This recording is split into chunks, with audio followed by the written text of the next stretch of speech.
이어서 진주에서 전해드립니다. 남해에서 30대 아들이 60대 어머니를 숨지게 한 사건과 관련해 경찰 수사가 확대되고 있습니다. 경찰은 사건 나흘 전 발생한 어머니 집 화재와 지난 1월 아버지가 크게 다친 교통사고와의 연관성 여부를 수사하고 있습니다. 이형관 기자입니다. 상가 계단에서 어머니를 밀어 숨지게 한 혐의로 30대 아들 A씨가 구속된 건 지난 24일입니다. 국과수 부검 결과 숨진 어머니의 몸에서 흉기의 흔적이 여럿 발견됐습니다.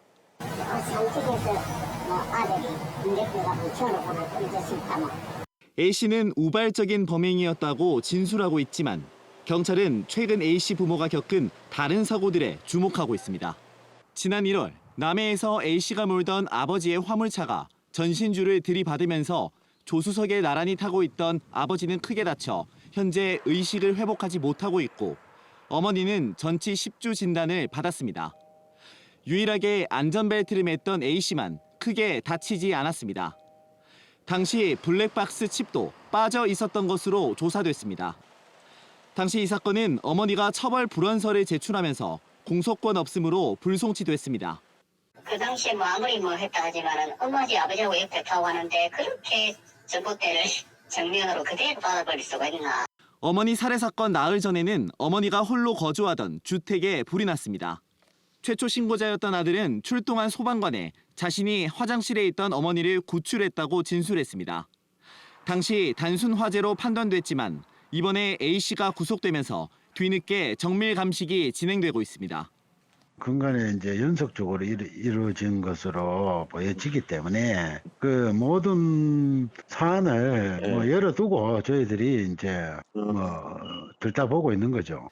A씨는 고의적인 범행의 가능성에 대해 전면 부인하고 있습니다. 경찰은 화재 당시 A씨 행적과 교통사고 정황 등을 토대로 A씨의 진술을 확보하는 데 주력하고 있습니다. KBS 뉴스 이형관입니다. 사천경찰서가 전화 금융사기 조직의 현금 수거책으로 활동한 30대 여성을 구속했습니다. 이 여성은 지난달 21일부터 약 한 달 동안 사기 조직으로부터 약 15만 원의 일당을 받고 경남과 부산 등 11개 지역을 돌며 피해자 37명에게 7억 3천여만 원을 가로채 조직에 송금한 혐의를 받고 있습니다. 남해군이 수산물 공동상표를 남해다름으로 정하고 캐릭터 바다의 수호신을 개발했습니다. 남해다름은 남다른 남해군 수산물이라는 뜻입니다. 남해군은 지역에서 나는 수산물 포장지에 상표를 붙이고 바다의 수호신 캐릭터 기념품도 만들 예정입니다.